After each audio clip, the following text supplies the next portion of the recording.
नमस्कार प्रेक्षकांनो, तुम्हाला सगळ्यांना नवीन वर्षाच्या खूप खूप शुभेच्छा.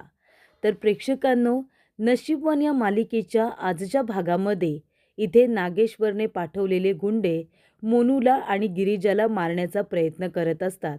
त्यांनी आधी मोनूला पकडलेलं असतं. आधी ते मोनूला मारत असतात आणि त्यानंतर गिरिजाला. तेव्हा गिरिजा आपल्या भावाला वाचवण्याचा प्रयत्न करत असते, तेव्हा गुंड लोक तिला धक्का देऊन बाजूला करतात.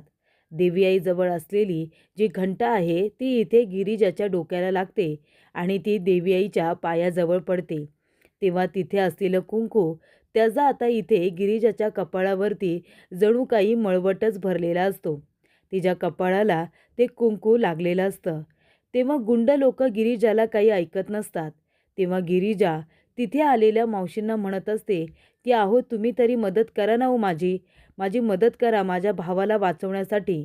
नाहीतर तुमच्या ओळखीचं जर कुणी इथे असेल तर बोलवा ना, हे लोक माझ्या भावाला मारून टाकतील. कुणाला तरी मदतीला बोलवा. तेव्हा इथे गिरिजा रडत असते. ती आता मदत मागत असते. तेव्हा त्या मावशी म्हणत असतात, हे काय बोलतेस तू? अगं, तुझा भाऊ आहे ना तो. तुझ्या भावाला तुलाच वाचवावं लागेल.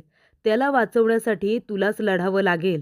अगं, आज तू कुणाची तरी मदत मागशील, पण उद्या जर ह्या लोकांनी तुला त्रास दिला, मग तू काय करशील? प्रत्येक वेळेला कुणाकडे ना कुणाकडे तू काय मदत मागणार आहेस का तुझ्या आणि तुझ्या भावासाठी? अगं, तुझी ताकद तुला स्वतः बनावं लागेल. तुझ्या भावासाठी आणि तुझ्या अस्तित्वासाठी तुलाच लढावं लागेल. अगं, दाखवून दे ह्या नराधमांना, तू सुद्धा कुणापेक्षाही कमी नाही आहेस. तू एकटीसुद्धा पुरेशी आहेस या सगळ्यांना.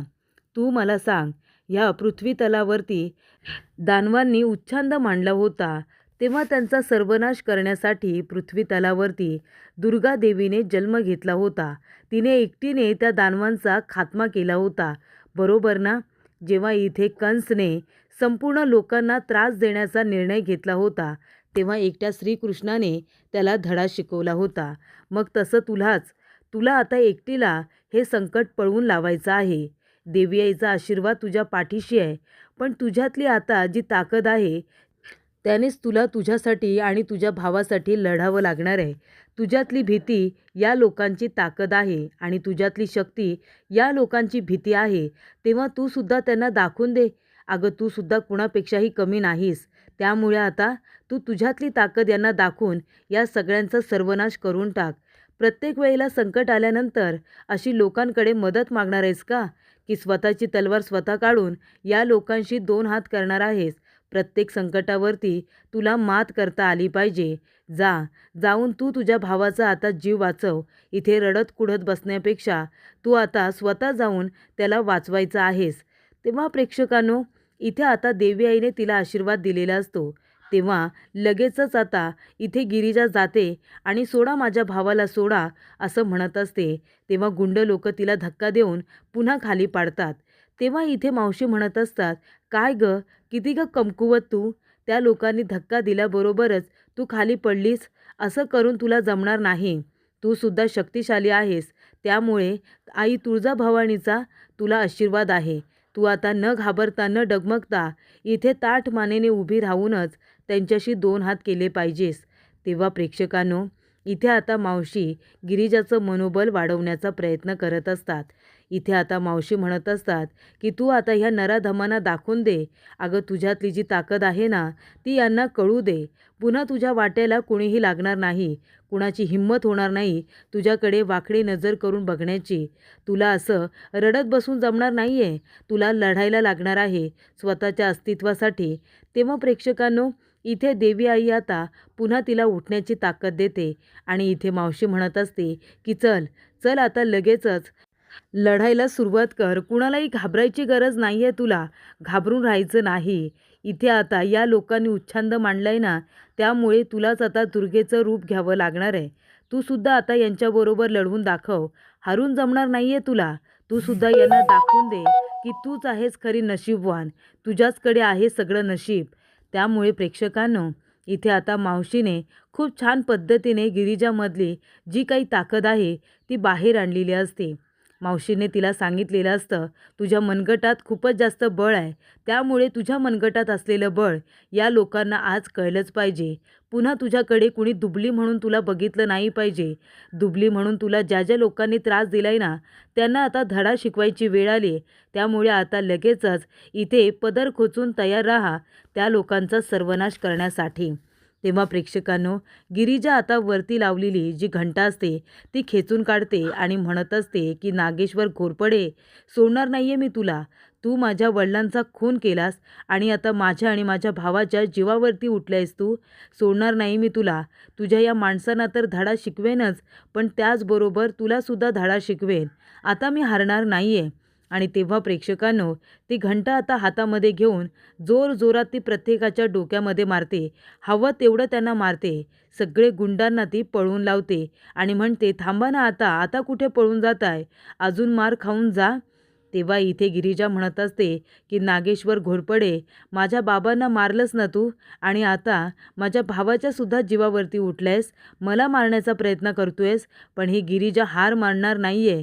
ती तिच्या वडिलांच्या खुनाचा बदला तुझ्याकडून घेणार म्हणजे घेणार. बाबा, मला माफ करा, मी तुम्हाला नाही वाचू शकले. आणि इथे बाबांच्या आठवणीमध्ये गिरिजा आता रडायला लागते. तेव्हा प्रेक्षकांनो, इथे आता मावशी म्हणत असतात, गिरिजा, अगं हार मानून पळून कुठे चाललीस? जिथून आली आहेस तिथेच तुला आता परत जावं लागणार आहे. त्या लोकांना पुरून उरायचं, त्यांना तुझ्या भाषेमध्ये धडा शिकवायचा आणि त्याचबरोबर त्यांनी जो काही गुन्हा केलाय ना, तुला जो काही दुबळी म्हणून त्रास देण्याचा प्रयत्न केलाय, त्या लोकांना तू त्रास देण्याचा प्रयत्न करायचा. अगं तू काही कुणी कमकुवत मुलगी नाही आहेस. अगं तूच आहेस खरी नशीबवान. हे त्या लोकांना पुन्हा पुन्हा दाखवून देण्याची वेळ आलेली आहे. तेव्हा गिरिजा म्हणते, पण मी काय करू? मला माझ्या भावाची काळजी वाटते. त्यांनी माझ्या भावाला त्रास देण्याचा प्रयत्न केला तर मी काय करू? तेव्हा इथे मावशी म्हणत असतात, अगं तू कशाला त्याची काळजी करतेस? तू त्याची काळजी करू नको. त्याला सांभाळायला मी आहे ना. इथून आता समोरच जवळच एक अनाथ आश्रम आहे. ते माझा आश्रम आहे. त्या ठिकाणी राहील ना तुझा भाऊ. तेव्हा ती म्हणते, अनाथ आश्रमामध्ये? ती म्हणते, अगं मग काय झालं? त्याच्यासारखे कितीतरी जण तिथे राहतात आणि छान पद्धतीने राहतात. तिथे तो उलट एकटा नाही आहे. त्याच्याबरोबर खेळायला खूप मुलं असतील आणि मी आहे ना त्याची तिथे काळजी घ्यायला. तू अजिबात काळजी करू नको. तू आता तिथे जा जिथे तुला जास्त जाण्याची गरज आहे आणि तिथे जाऊनच तुझ्या इथे वाईटावरती असलेल्या त्या लोकांना तुला आता धडा शिकवायचा आहे. तेव्हा प्रेक्षकांनो, अशा पद्धतीने इथे आता मावशींनी खूपच धीर दिलेला असतो गिरिजाला आणि त्याचबरोबर इथे आता मोनूची जबाबदारीसुद्धा स्वीकारलेली असते. तेव्हा गिरिजाला आता टेन्शन नसतं, कारण मोनू एका चांगल्या व्यक्तीच्या हाताखाली असतो. त्यामुळे प्रेक्षकांनो, मोनू म्हणत असतो, तायडे तू नको जाऊस गं तिकडे आता. तेव्हा इथे मावशी म्हणत असतात, तिला जावं लागल. तिचं अर्धवट काम तिला पूर्ण करावं लागल. तिथे गेल्याशिवाय तिच्या वाईटावरती असलेले आणि तिच्या वडिलांच्या खुनाच्या मागे असलेले लोकांना ती इथे शिक्षा देऊ शकणार नाही. तिला तिथे जाऊनच त्या लोकांचा सर्वनाश करावा लागणार आहे, असं आता मावशी म्हणत असतात. तेव्हा प्रेक्षकांनो, गिरिजा म्हणत असते की तुमच्यामुळे मला खूप धीर आला. तुम्ही खूप माझी मदत केलीत. मला आशीर्वाद द्या की मला जे काही साध्य करायचं आहे ते मी लवकरच करेन. तेव्हा इथे मोनू म्हणत असतो, तायडे तू परत कधी येशील? तेव्हा गिरिजा म्हणते, मी लवकरच परत येईन. आणि हे बघ, तिथे त्या लोकांना धडा शिकवल्यानंतर, आपल्या वडिलांचा खुनाचा बदला घेतल्यानंतर मी लवकरच तिथे येईन आणि तुला घरी परत घेऊन येईन, असं आता गिरिजाने मोनूला सांगितलेलं असतं. तेव्हा मोनू म्हणतो, तायडे मला तुझी खूप आठवण येईल. गिरिजा म्हणते, तिथे मावशी आहेत ना तुझी काळजी घ्यायला आणि अधूनमधून मी तुला भेटायलासुद्धा येईन, असं गिरिजाने सांगितलेलं असतं. आणि गिरिजा आता तिथे नागेश्वर घोरपडेकडून बदला घेण्यासाठी ती पुन्हा घरी गेलेली असते आणि इथे मावशी आता मोनूची काळजी घेणार असतात. त्यानंतर प्रेक्षकांनो, इथे आता रुद्र घरी परत आलेला असतो. तेव्हा नागेश्वर घोरपडे म्हणतो, काय झालं चिरंजीव? गिरिजाचा काही पत्ता लागला का? तेव्हा इथे रुद्र म्हणतो, नाही ना. त्यांच्या घरी त्यांना शोधलं, संपूर्ण गाव पाळथं घातलं, पण गिरिजाचा कुठेही पत्ता लागलेला नाही आहे. तेव्हा प्रेक्षकांनो, इथे उर्वशी म्हणत असते की घ्या, घरामध्ये होती तेव्हासुद्धा सगळ्यांना फक्त त्रास देत होती, मनस्ताप देत होती आणि आता घरातून बाहेर गेले तरीसुद्धा फक्त आणि फक्त सगळ्यांना मनस्तापच देते. तेव्हा इथे लगेचच उर्वशी म्हणत असते, मी काय म्हणते रुद्र, तसंही हे ते लग्न तुम्ही दोघांनी दबावाखालीच केलं होतं ना. या लग्नाला तसाही काही अर्थ नाही आहे. मग मी काय म्हणते, कशाला जबरदस्तीचं नातं निभवायचं? दबावाखाली झालेलं लग्न हे संपवलेलंच बरं नाही का? तेव्हा इथे रुद्र म्हणत असतो, "आत्या, तुला कुणी सांगितलं हे लग्न मी दबावाखाली येऊन केले? असं काही नाही आहे. मी मनापासून हे लग्न केलं होतं." तेव्हा नागेश्वर म्हणत असतो, "हे बघ चिरंजीव, तुम्ही हे लग्न मनापासून केलं, तुम्ही निभावलं सुद्धा. त्यांना आपण या घराची लक्ष्मी म्हणून या घरामध्ये सुद्धा आणलं. पण आता त्यांनाच इथे राहायचं नसेल तर आपण काय करायचं?" तेव्हा नागेश्वर उर्वशीला आता खुणावतो आणि लग्नाचा विषय काढायला सांगतो. तेव्हा उर्वशी म्हणत असते की "मी काय म्हणते रुद्र, ते शांतपणे ऐक. हे बघ, जिला इथे तुझ्याबरोबर लग्न करून राहायचं नाही आहे, जी तुला सोडून निघून गेली, तिचा विचार करण्यापेक्षा जी तुझ्यासाठी इथे थांबली, जिला तुझ्याबरोबर लग्न करायचं आहे, तू तिचा विचार कर ना, तिच्याबरोबर लग्न कर ना." तेव्हा इथे रुद्र म्हणतो, "आत्या, अगं हे काय बोलतेस तू? माझं लग्न झालं आहे." तेव्हा नागेश्वर म्हणतो, "चिरंजीव, अहो तुमचं लग्न झालंय मान्य आहे, पण आता जिला घरची लक्ष्मी म्हणून घरी आणलं, ती इथे आहे का?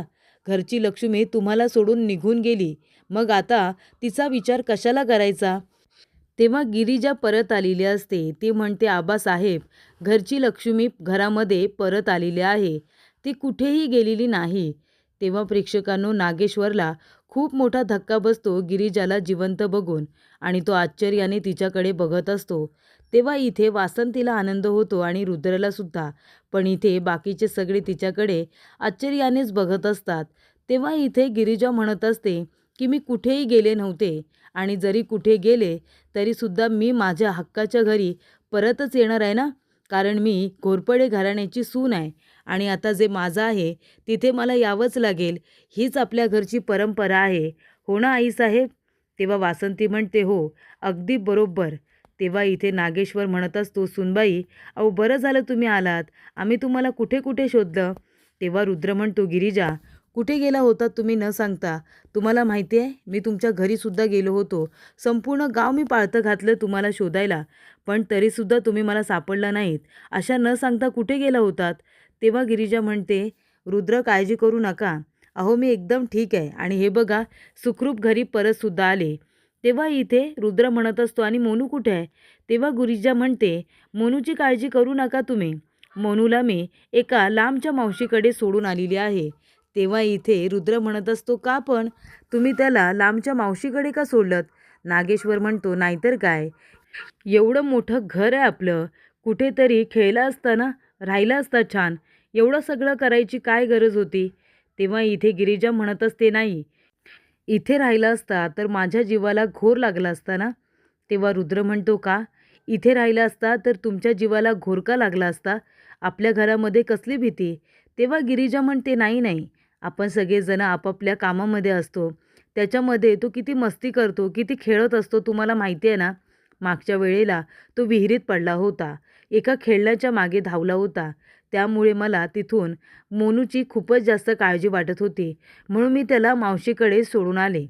तेव्हा प्रेक्षकांनो, नागेश्वरला कळलेलं असतं की गिरिजाने हे सगळं मुद्दामून केलेलं आहे. तेव्हा गिरिजाने स्पष्टपणे सांगितलेलं असतं की ती आता घोरपडेंचा वाडा सोडून कुठेही जाणार नाही आहे. कितीही संकटं आली तरी त्या संकटाशी 2 हात करून ती तिथेच राहणार. त्यानंतर प्रेक्षकांनो, पुढील भागामध्ये इथे आता रुद्र म्हणत असतो की "गिरिजा, तुम्ही इथे काय करताय?" तेव्हा गिरिजा म्हणते, "काही नाही, मी तुमच्या सगळ्यांसाठी डबा घेऊन आलेले आहे." तेव्हा इथे रुद्र म्हणतो, "अरे वा, खूपच छान." तेव्हा रुद्र जेवत असताना त्याच्या तोंडाला लागलेलं असतं. ते गिरिजा हळूच आता आपल्या हाताने पुसून बाजूला करते. तेव्हा प्रेक्षकांनो, रुद्र तर खूप खुश होतो की हळूहळू का होईना पण गिरिजा हे लग्न आता स्वीकारायला लागलेले असते. त्यानंतर इथे सावीला राग आलेला असतो. गिरिजा म्हणत असते की "सावी, एक गोष्ट लक्षात ठेव. आता आहे ना, जे तुझं नाही आहे ते मिळवण्याचा प्रयत्न करू नकोस, कारण ते मी तुला कधीच मिळू देणार नाही आहे. त्यामुळे शहाणपणा त्याच्यातच आहे की जे तुला मिळणारच नाही आहे त्याच्या मागे करण्यापेक्षा तू आता इथून गेलेलीच बरी."